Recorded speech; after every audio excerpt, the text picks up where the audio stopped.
ન્યૂટનની ગતિનો બીજો નિયમ જોઈએ તો ન્યૂટનની ગતિનો બીજો નિયમ શું કહે છે કે પદાર્થના વેગમાનનો ફેરફાર નો દર તેના પર લાગતા પરિણામી બળના સમપ્રમાણમાં અને લગાડેલા બળની દિશામાં હોય છે.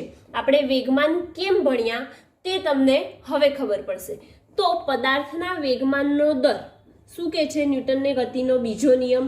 તો પદાર્થના વેગમાનનો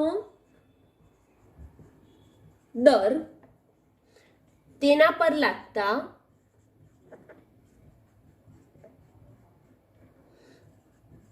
પરિણામી બળના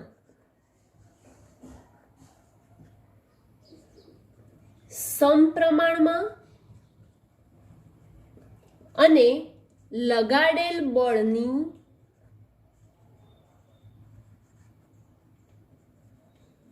દિશામાં હોય છે. ઓકે, આ ન્યૂટનની ગતિનો બીજો નિયમ થયો. હવે આપણે આને જો પરિણામી બળ લાગે છે તો એવું લખી શકીએ કે જો પરિણામી બળ શું કહેવાય? બળને શેનાથી દર્શાવીએ? F થી. તો જો પરિણામી બળ F એ ડેલ્ટા ટી સમયગાળામાં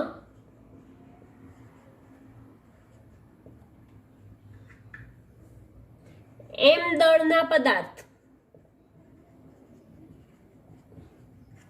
ના વેગ સદિશ v થી બદલાઈને v પ્લસ ડેલ્ટા v. શું જો પરિણામી બળ સદિશ F એ ડેલ્ટા ટી સમયગાળામાં m દળના પદાર્થના વેગ સદિશ v થી બદલાઈને સદિશ v પ્લસ ડેલ્ટા v થાય. ક્યારે? જ્યારે ડેલ્ટા ટી સમયગાળો ચેન્જ થાય ત્યારે પદાર્થનું દળ છે તેના વેગ બદલાઈને v થી v પ્લસ ડેલ્ટા v જેટલું થાય તો તેનું પ્રારંભિક વેગમાન. હવે તેનું પ્રારંભિક વેગમાન લઈએ તો વેગમાનનું સૂત્ર શું હતું? P is equal to mv. તો એના પરથી લખી શકીએ પ્રારંભિક વેગમાન એટલે કે P initial is equal to દળ પદાર્થનું ગુણ્યા v થાય. પ્રારંભિક વેગ કેટલો હતો? v, માટે v. તેવી જ રીતે અંતિમ વેગમાન. તો હવે અંતિમ વેગમાન અહીં લખવા જઈએ તો શું થઈ જાય? pf બરાબર m અને v પ્લસ ડેલ્ટા v છે. અંતિમમાં કેટલું થઈ જાય છે? p પ્લસ ડેલ્ટા v જેટલું, માટે p plus m into v plus delta v. હવે આ જે પ્રારંભિક વેગમાન છે અને અંતિમ વેગમાન છે એટલે વેગમાનમાં શું થયો? એટલેથી આટલો ફેરફાર થયો. તો વેગમાનમાં ફેરફાર થયો માટે વેગમાનમાં થતો ફેરફાર ડેલ્ટા સદિશ p બરાબર સદિશ pf માઇનસ સદિશ pi થાય. હવે સદિશ pf માઇનસ સદિશ pi એને આપણે લખવું હોય તો pf ની કિંમત શું છે? m સદિશ v પ્લસ ડેલ્ટા v. તેવી જ રીતે pi ની કિંમત શું છે? માઇનસ m સદિશ v. હવે આ m ને અંદર ગુણી કાઢીએ તો શું થાય જોઈએ આપણે? m સદિશ v પ્લસ m ડેલ્ટા સદિશ v માઇનસ m સદિશ v થાય. હવે માઇનસ m સદિશ v પ્લસ m સદિશ v બંને શું થશે? Cut out. અહીં શું બચ્યું? વેગમાનમાં થતો ફેરફાર ડેલ્ટા સદિશ p બરાબર m ડેલ્ટા સદિશ v જેટલો થાય. ઓકે, આ શેના પરથી આવ્યું? વેગમાનનો ફેરફાર. શું? ન્યૂટનના ગતિનો બીજો નિયમ છે પદાર્થના વેગમાનનો દર તેના પર લાગતા પરિણામી બળના સમપ્રમાણમાં અને લગાડેલા બળની દિશામાં હોય છે. અને જો પરિણામી બળ F હોય અને તેને ડેલ્ટા ટી સમયગાળામાં પદાર્થનું દળ m હોય ત્યારે તેનો વેગ v થી બદલાઈને v પ્લસ ડેલ્ટા v જેટલું થાય. તો વેગમાનમાં થતો ફેરફાર કેટલો આવે છે? m ડેલ્ટા સદિશ v જેટલો આવે છે. ઓકે, હવે આ તો આપણે વેગમાનનો ફેરફાર શોધ્યો. હવે જે ન્યૂટનની ગતિનો બીજો નિયમ છે તેના પરથી જોઈએ તો બીજા નિયમ પરથી આપણે લખી શકીએ શું કે છે કે પરિણામી સદિશ f એ વેગમાનના દરના સમપ્રમાણમાં હોય છે અને તેના પર કોઈ સમય લાગે માટે ડેલ્ટા ટી, એટલે કે સદિશ f ઇઝ પ્રપોઝનલ ટુ ડેલ્ટા સદિશ p અપોન ડેલ્ટા ટી. હવે આ જે ચલ છે, સમપ્રમાણતા જે ચલ છે તેને એ કાઢવા માટે તેનો કોઈક અચળાંક લગાવીએ. તેથી સદિશ f બરાબર કે ડેલ્ટા સદિશ p અપોન ડેલ્ટા ટી.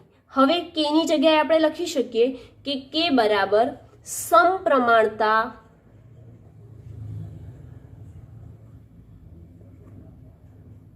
અચળાંક. ઓકે, હવે આ સમપ્રમાણતા અચળાંક લખ્યું તો હવે આ જે ડેલ્ટા ટી છે સમયગાળો છે. હવે સમયગાળાનું લક્ષ્ય આપણે 0 કરી દઈએ, એટલે કે ડેલ્ટા ટી ટેન્ડ્સ ટુ 0 કરી દેવામાં આવે તો શું લખી શકાય? સદિશ f બરાબર લિમિટ કેટલી લેવી પડશે? લક્ષ્ય લઈએ એટલે એની લિમિટ લેવી પડે. Limit delta T tends to 0, delta T tends to 0 કે એમ નો એમ ડેલ્ટા સદિશ p અપોન ડેલ્ટા ટી થાય.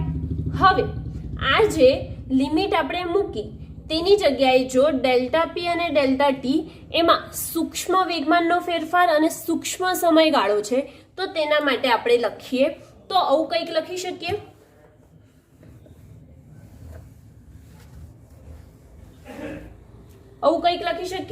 સદિશ f બરાબર કે તો એમ નો એમ અને ડી સદિશ p upon DT. Okay, D સદિશ p અપોન ડીટી. ડીપી પી ની કિંમત આપણે મેળવી હતી. કેટલી મેળવી હતી? p બરાબર mv મેળવ્યું હતું. તો હવે p ની જગ્યાએ માત્ર તેની કિંમત મૂકીએ તો શું થશે કે ડી બાય ડીટી m સદિશ v. હવે આપણે વિકલન કરવાનું છે. શું? ડી mv છેદમાં ડીટી નું વિકલન કરીશું તો આ બંને શેમાં છે? m અને v શેમાં છે? બંને ગુણાકારમાં છે. હવે ગુણાકારમાં હોય તો વિકલનનો ગુણાકારનો નિયમ શું થાય?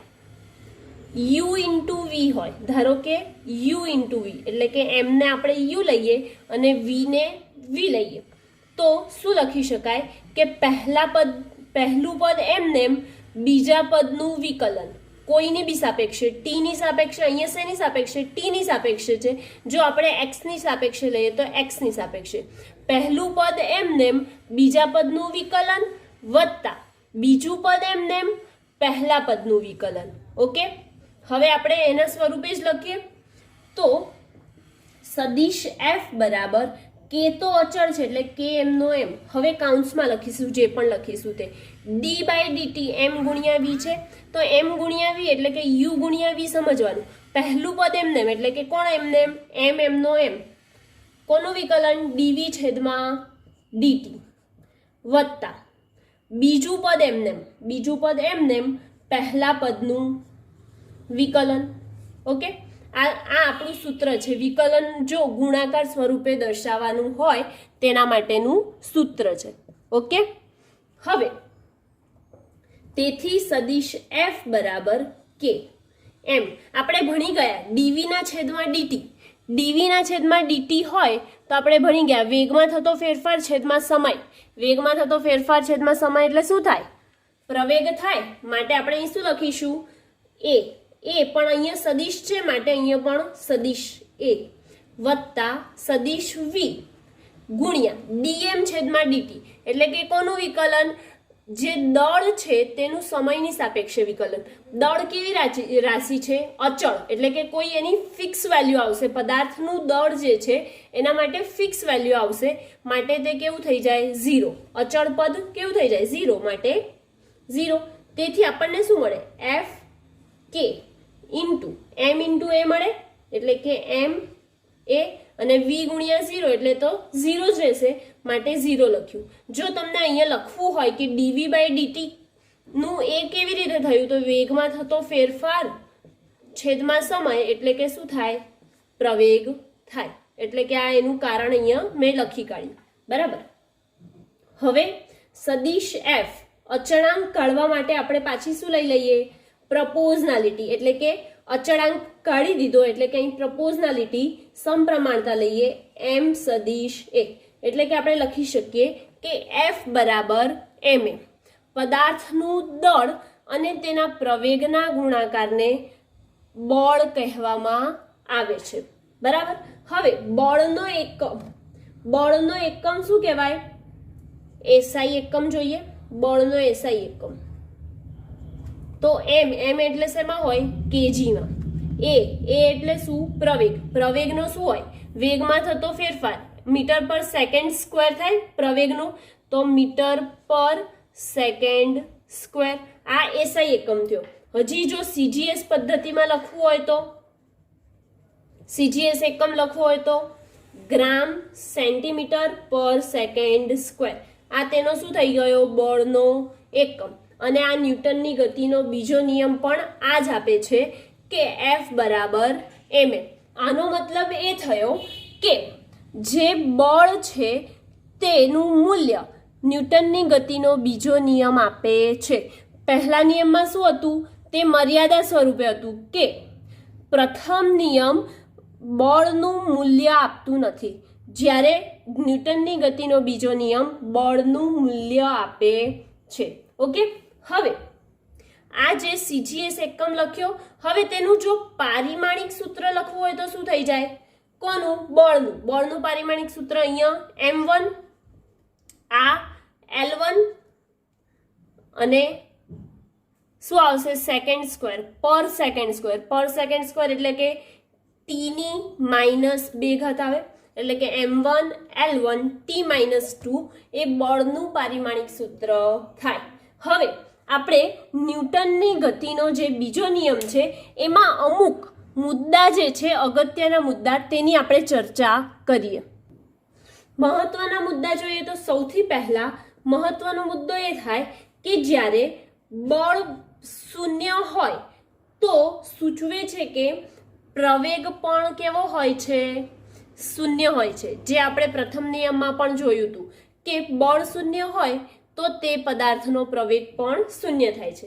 હવે બીજો અગત્યનો મુદ્દો જોઈએ તો આપણે સૂત્ર ભણી ગયા શું? કે ન્યૂટનની ગતિનો બીજો નિયમ એફ બરાબર dp/dt. હવે dp/dt એટલે કે એફ બરાબર શું થાય? એફ બરાબર એમ એ પણ આપણે ભણી ગયા. એફ બરાબર એમ એ. તો એમ પ્રવેગ એટલે શું થાય? વેગમાં થતો ફેરફાર. એટલે કે અંતિમ વેગ ઓછા પ્રારંભિક વેગ છેદમાં તેના માટે લાગતો સમય એટલે કે ટી. તો આ પણ એના અગત્યના મુદ્દામાં છે. હવે ત્રીજો મુદ્દો તો વેગ બળ જે છે એફ બરાબર એમ એ થાય, અથવા તો આપણે શું તારવ્યું? એફ બરાબર એમ એ તારવ્યું તો એમાં એ કેવી રાશિ છે? પ્રવેગ કેવી રાશિ છે? સદિશ રાશિ છે. માટે બળ બી કેવી રાશિ થઈ જશે? સદિશ રાશિ થશે. ઓકે. તો આપણે અહીંયા લખી શકીએ સદિશ રાશિ છે એટલે કે તે કોઈ પણ દિશામાં હોઈ શકે, એક્સ, વાય, ઝેડ. તો આ ત્રણેય દિશામાંથી કોઈ બી દિશામાં હોય તો તેના ઘટકો હોય. આપણે જે ચોથા ચેપ્ટરમાં ભણ્યા તો એના ઘટકો હોય તો આપણે ત્રણેય દિશામાં તેના 3 સમીકરણો લખીએ તો લખી શકીએ બળ સદિશ રાશિ છે માટે સદિશના દરેક ઘટકો શું થાય? fx, x દિશામાં હોય તો fx બરાબર ma(x) એવું લખી શકીએ, જે સૂત્ર તારવ્યું હતું તેના પરથી. તેવી જ રીતે જો y દિશામાં હોય તો fy બરાબર ma(y) આવું લખી શકીએ. અને જો તે z દિશામાં હોય તો fz બરાબર ma(z) સ્વરૂપે પણ લખી શકીએ. એટલે કે આ તેના 3 દિશામાં જો હોય તો તેના ઘટકો x, y, z ના સ્વરૂપમાં પણ આપણે લખ્યું. હવે ન્યૂટનની ગતિમાં જે મહત્વના મુદ્દા છે એમાં ચોથો મુદ્દો જોઈએ. તો ચોથો મુદ્દો શું થાય કે f બરાબર આપણે શું લખીએ છીએ? dp/dt. અહીં લખ્યું હતું તે જ એફ બરાબર ડીપી છેદમાં ડીટી લખીએ તો એના જગ્યાએ શું લખી શકીએ? એમ એ એવું લખી શકીએ. તો એ બિંદુરૂપ કણનું લાગુ પડે છે, એટલે કે આ જે બળ છે તે બિંદુરૂપ કણ માટે લાગુ પડે છે. ઓકે, હવે તેમાં જ આપણે પાંચમો મુદ્દો જોઈએ તો ન્યૂટનની ગતિનો સ્થાનિક સંબંધ છે, એટલે કે અવકાશમાં પદાર્થના સ્થાને આપેલા સમયે બળ સદિશ એફ એ પદાર્થના તે જ ક્ષણના પ્રવેગ સદિશ એ સાથે સંબંધ ધરાવે છે. એટલે કે બળ એ પ્રવેગ સાથે સંબંધ ધરાવે છે અવકાશમાં, એટલે કે ગમે ત્યાં જે બળ છે તે પ્રવેગ સાથે સંબંધ દર્શાવે છે, તેવું કે છે આપણો પાંચમો મુદ્દો. તો લખીએ કે અવકાશમાં પદાર્થના સ્થાને આપેલ સમયે બળ એ પદાર્થના તે ક્ષણનો શું દર્શાવે છે? પ્રવેગ દર્શાવે છે. ઓકે, એટલે કે બંને એકબીજા સાથે શું છે? સંબંધિત છે, એમનો કોઈ ચોક્કસ એટલે કે સ્થાનિક સંબંધ છે. આમ ન્યૂટનની ગતિનો બીજો નિયમ અને તેમના મહત્વના મુદ્દા સાથે આ ટોપિક અહીંયા પૂરો થાય છે. હવે આપણે જોઈશું શું નેક્સ્ટ? ન્યૂટનની ગતિનો ત્રીજો નિયમ. ન્યૂટનની ગતિનો ત્રીજો નિયમ, તેમાં ત્રીજો નિયમ સમજતા પહેલા સૌપ્રથમ આપણે બળનો આઘાત શું છે તે સમજીએ. તો આપણે ન્યૂટનની ગતિનો બીજો નિયમ શું ભણી ગયા કે ન્યૂટનની ગતિના બીજા નિયમ પરથી શું જોઈ લીધું કે સદિશ એફ બરાબર શું થાય? ડેલ્ટા સદિશ પી અપોન ડેલ્ટા ટી. ઓકે, આવું ભણી ગયા.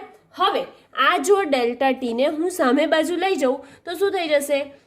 એફ ડેલ્ટા ટી બરાબર ડેલ્ટા સદિશ પી, આવું થાય.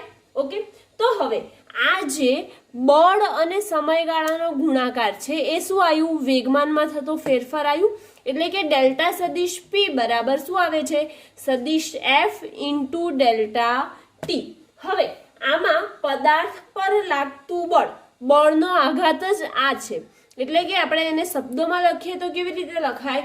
તો પદાર્થ પર લાગતું બળ તે બળે જેટલા સમયગાળા માટે લાગતું હોય તે સમયગાળાના ગુણાકારને બળનો આઘાત કહે છે.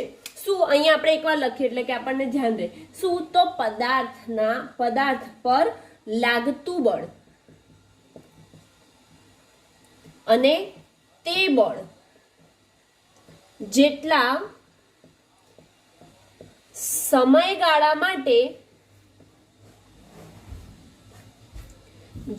સમયગાળા માટે લાગતું હોય તે સમયગાળા ના ગુણાકારને બળનો આઘાત કહે છે.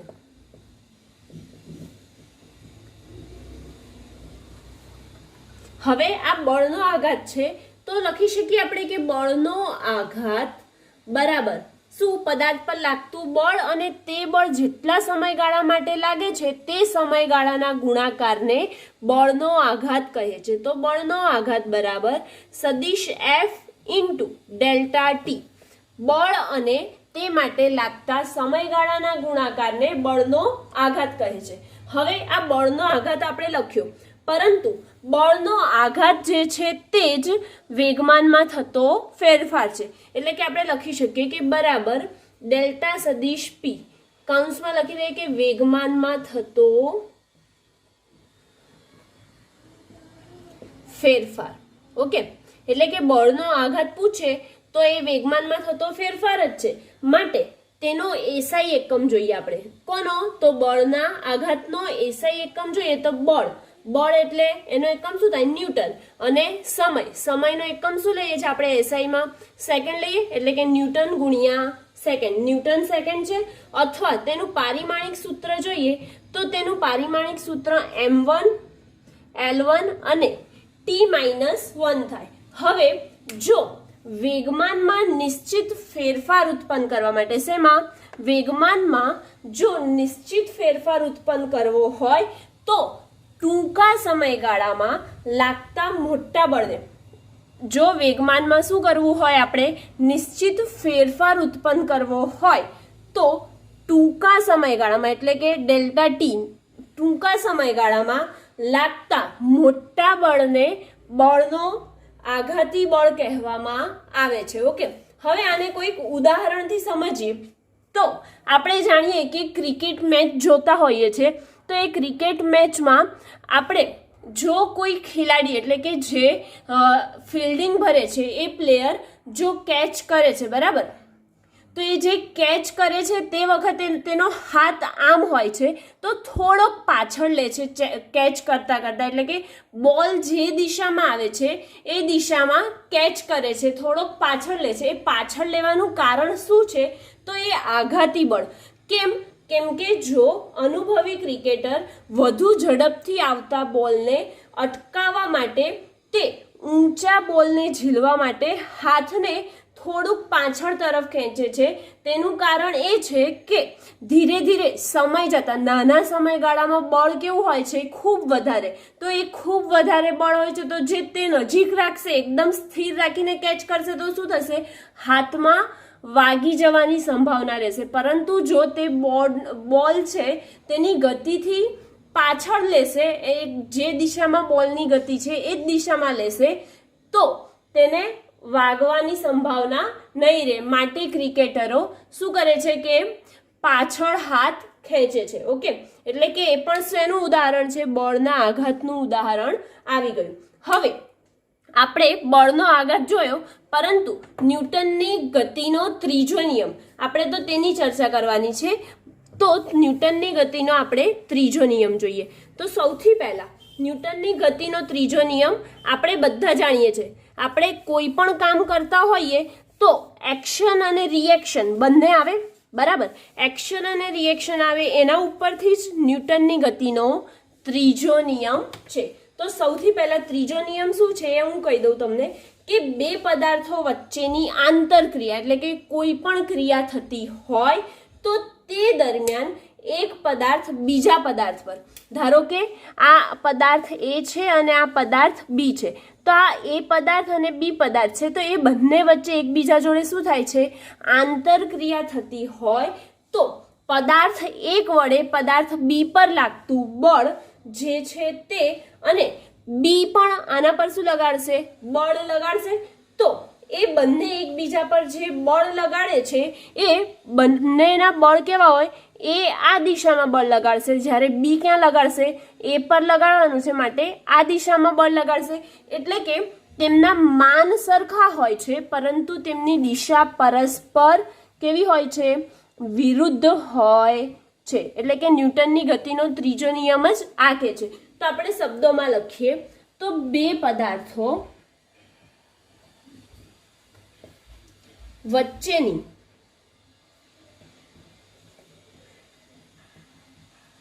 આંતરક્રિયા દરમિયાન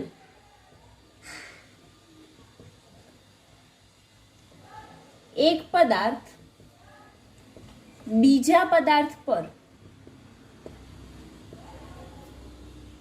જેટલું બળ લગાડે છે તેટલું જ બળ બીજો પદાર્થ કોના પર લગાડશે? બીજો પદાર્થ પહેલા પદાર્થ પર લગાડશે. એટલે કે એવું લખીએ કે બીજો પદાર્થ પહેલા પદાર્થ પર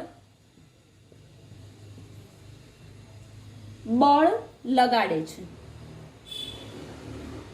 અને આ બળોની દિશા કેવી હોય છે? પરસ્પર વિરુદ્ધ. આ બળોની દિશા પરસ્પર વિરુદ્ધ હોય છે.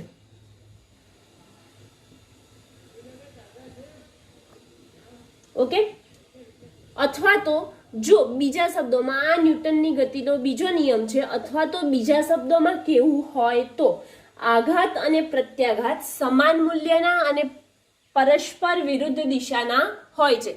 એટલે કે આ જે પહેલું છે પદાર્થ, એ પહેલો પદાર્થ આના પર શું લગાડશે? આઘાત. તો એ શું કરશે? બીજો પદાર્થ એને રિએક્શન આપશે, એટલે કે એના પર બળ લગાડશે. તો એ બળ લગાડે એટલે કે તેમના મૂલ્ય સમાન હોય છે, પરંતુ દિશા પરસ્પર વિરુદ્ધ હોય છે. એટલે એવું લખી શકીએ કે આઘાત અને પ્રત્યાઘાત સમાન મૂલ્યના અને પરસ્પર વિરુદ્ધ દિશામાં હોય છે. હવે આ નિયમ પરથી એટલું તો સ્પષ્ટ થાય જ છે કે એકલું અટુલું બળ હોતું નથી. એટલે કે કોઈ પણ જગ્યાએ બળ લાગે છે તે એકલું હોતું નથી. આપણે જે ઉદાહરણ જોયું હતું ટેબલનું, તો ટેબલ પર એક પુસ્તક પડી હતી તો શું થતું હતું? તો એ પુસ્તક પડી હતી તો અહીંયા એનું લંબ બળ લાગતું હતું અને એના વજનના લીધે અધો દિશામાં પણ એક W બરાબર mg જેટલું બળ લાગતું હતું. એટલે કે કોઈ પણ દિવસ આના પરથી સ્પષ્ટ થાય છે કે કોઈ પણ દિવસ એકલું અટુલું એટલે કે માત્ર એક જ જગ્યાએથી બળ લાગતું હોય તેવું શક્ય નથી. એટલે કે આપણે જ્યારે ગાડી ચલાવીએ છીએ તો ગાડી ચલાવીએ ત્યારે પણ શું થાય છે કે ગાડી આગળ વધે છે, એટલે કે આપણે તે દિશામાં બાહ્ય બળ લગાડીએ છીએ, પરંતુ તેને વિરોધ કરતું બળ કયું બળ લાગે છે? ટાયર પર જમીનના લીધે ઘર્ષણ બળ લાગતું હોય છે. ઓકે, એટલે કે આ આપણે ઉદાહરણથી જોયું. હવે જો એવું જ એક બીજું ઉદાહરણ લઈએ તો આપણે સ્પ્રિંગ એક છે. ઓકે, હવે એ સ્પ્રિંગ છે તેને આપણે આપણા હાથથી ખેંચીએ છીએ. આપણે આપણા હાથથી ખેંચીએ તો એ શું થાય છે? એના પર બળ લગાડ્યું એમ થાય. શું કયું બળ લગાડ્યું? બાહ્ય બળ. આપણા હાથ વડે ખેંચવા માટે લગાડ્યું બળ, તે બાહ્ય બળ આપણે લગાવ્યું. હવે આ દબાયેલી સ્પ્રિંગ પરથી હાથ પર લગાડે છે, તેથી આપણે અનુભવી શકીએ એને ખેંચીએ એટલે સ્પ્રિંગ પર ઉપર જવાનો પ્રયત્ન કરે છે. બરાબર, આ આપણે કોઈ હૂક પર સ્પ્રિંગ લગાડેલી છે. ઓકે, સ્પ્રિંગ પૂરી લગાડેલી છે, એમનેમ પડી છે. હવે એને આપણે આપણા હાથથી ખેંચીએ છીએ. કઈ બાજુ? નીચે તરફ. હવે એ હાથથી આપણે ખેંચીએ એટલે સ્પ્રિંગ ક્યાં જવાનો પ્રયત્ન કરે છે? ઉપર તરફ. એટલે કે પાછી દબાવવાનો, સંકોચાવાનો પ્રયત્ન કરે છે. બરાબર, એટલે કે એને પણ ઉપર તરફ બળ લાગે છે કોઈ? હા, તો આમ અનુભવી શકીએ છે કે તે વિરુદ્ધ દિશામાં દબાવવાનો પ્રયત્ન કરે છે. આમ સંપર્કમાં રહેલી વસ્તુ એકબીજા પર બળ લગાડે છે. એટલે કે આપણે અહીંયા સ્પ્રિંગનું ઉદાહરણ લઈએ કે સ્પ્રિંગને જો હાથ વડે ખેંચવામાં આવે તો તે એક પ્રકારનું બાહ્ય બળ આપણા હાથ દ્વારા લાગે છે, પરંતુ તેની વિરુદ્ધ દિશામાં સ્પ્રિંગ જે છે તે શું કરે છે? સંકોચાવાનો પ્રયત્ન કરે છે. એટલે કે સ્પ્રિંગ વિરુદ્ધ દિશામાં સ્પ્રિંગ સંકોચાવા માટે પ્રયત્ન કરે છે. એટલે કે પ્રયત્ન કરે છે એટલે કે શું થયું? એ વાળું બળ લાગે છે. પ્રયત્ન કરે છે એટલે સંકોચાવાનો પ્રયત્ન કરે એનું બળ લાગે છે. આમ એક જે સ્પ્રિંગ છે તે નીચે બાજુ આપણે હાથ વડે લાગે છે બળ તે, અને સ્પ્રિંગ સંકોચાવાનો પ્રયત્ન કરે છે તો એના વિરુદ્ધ દિશામાં. એટલે કે આઘાત અને પ્રત્યાઘાત આ બંને પ્રકારના બળો લાગે છે જે સમાન મૂલ્યના હોય છે. કેવા? આઘાત અને પ્રત્યાઘાત બળો સમાન મૂલ્યના હોય છે, પરંતુ પરસ્પર વિરુદ્ધ દિશામાં હોય છે. ઓકે, હવે આપણે આગળ જોઈએ તો જો આ આપણે વસ્તુ જે લીધી તે આપણા સંપર્કમાં ન હોય તેવી વસ્તુઓ પણ એકબીજા પર પરસ્પર એકબીજા સાથે બળ લગાડે છે. જેમાં આપણે ટેબલનું ઉદાહરણ જોયું હતું તો એક ટેબલ પર પુસ્તક હતું, એમનેમ પડ્યું હતું, આપણા સંપર્કમાં નથી. સંપર્કમાં ન હોવા છતાં પણ ટેબલ પર પડેલું પુસ્તક એકબીજા પર બળ લગાડતું હતું. અધો દિશામાં ગુરુત્વાકર્ષણના લીધે બળ લાગતું હતું અને ઉપર એટલે કે પુસ્તકનું લંબ બળ લાગતું હતું તેની સપાટી માટે. ઓકે, હવે આમ પૃથ્વી પર આવા જે બળ છે, પૃથ્વી પર ગુરુત્વાકર્ષણ બળ છે તે સાર્વત્રિક છે. આપણે ભણી ગયા તો ગુરુત્વાકર્ષણ બળ છે તે બધે જગ્યાએ લાગે છે. ઓકે, હવે આ આકર્ષણ બળ તે ક્યાં ખેંચશે? હવે ધારો કે પથ્થર છે, પથ્થરને આપણે કોઈ બિલ્ડિંગ પરથી મુક્ત પતન કરાવવામાં આવે તો એ મુક્ત પતન કરાવવામાં આવે તો એ ઉપર કેમ નથી જતો, નીચે જ જાય છે? કેમ? કેમ કે તેનું ગુરુત્વાકર્ષણ બળ છે. ગુરુત્વાકર્ષણ બળ જે સાર્વત્રિક છે તેનું આકર્ષણ થાય છે, માટે તે નીચે તરફ જાય છે. જ્યારે આપણે પથ્થર ક્યાં ફેંક્યું હતું? ઉર્ધ્વ દિશામાં ફેંક્યું હતું તો પણ તેને અધો દિશામાં તેનું ગુરુત્વાકર્ષણ બળ લાગે છે. આમ પરસ્પર વિરુદ્ધ દિશામાં બળ પણ લાગે છે. હવે આ જે નાના બળની અસર ઉદ્ભવતી હોવાથી, હવે મેં ઉર્ધ્વ દિશામાં કોઈ બોલ ફેંક્યો, ઓકે, ઉર્ધ્વ દિશામાં બોલ ફેંક્યો, પરંતુ આ બોલને નીચે બાજુ mg જેટલું બળ લાગશે. કયું બળ? આ કયું બળ થશે? ગુરુત્વાકર્ષણ બળ.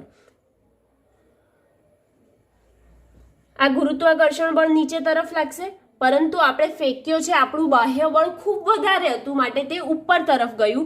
નાના પદાર્થો માટે આ બળ અવગણ્ય છે, એટલે કે થોડું અવગણી શકાય. થોડીક વાર પછી તે પાછું ક્યાં આવે છે? જેટલું બળ આપણું હતું તેટલા બળથી તે ઉપર ગયું અને પછી એટલા જ બળથી તે અધો દિશામાં આવે છે, એટલે કે સમાન મૂલ્યમાં હોય છે પરંતુ દિશામાં પરસ્પર વિરુદ્ધ હોય છે. આમ હવે ન્યૂટનની ગતિ જે છે એમાં આપણે જેવી રીતે ન્યૂટનની ગતિના બીજા નિયમમાં તેના મહત્વના મુદ્દાઓ જોયા હતા, તેવી જ રીતે આમાં પણ ન્યૂટનની ગતિના ત્રીજા નિયમમાં તેના મહત્વના મુદ્દા જોઈ લઈએ. તો સૌ પ્રથમ કે આપણે જોયું કે ક્રિયાબળ અને પ્રતિક્રિયાબળ એટલે કે આઘાત અને પ્રત્યાઘાત આ બંને પ્રકારના બળો લાગે છે, બરાબર? તો એવું લખી શકીએ કે આ નિયમમાં ક્રિયાબળ અને પ્રતિક્રિયા બળોનો અર્થ બળ જ છે. ઓકે,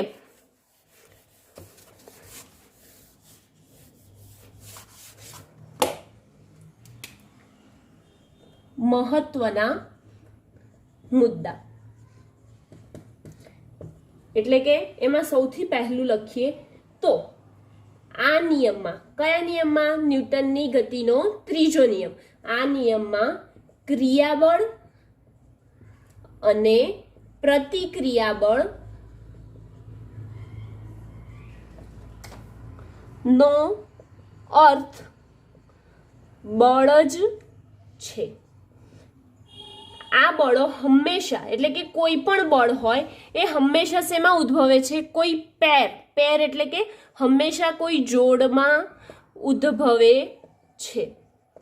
હવે નેક્સ્ટ મુદ્દો જોઈએ તો કોઈ પણ બળ કદાપી એકલું હોતું નથી. આપણે જોયું કે આ બાજુ જો બળ લાગતું હોય તો એના વિરુદ્ધ દિશાનું બીજું બળ લાગતું જ હોય છે, એટલે કે લખી શકીએ કે કોઈ પણ બળ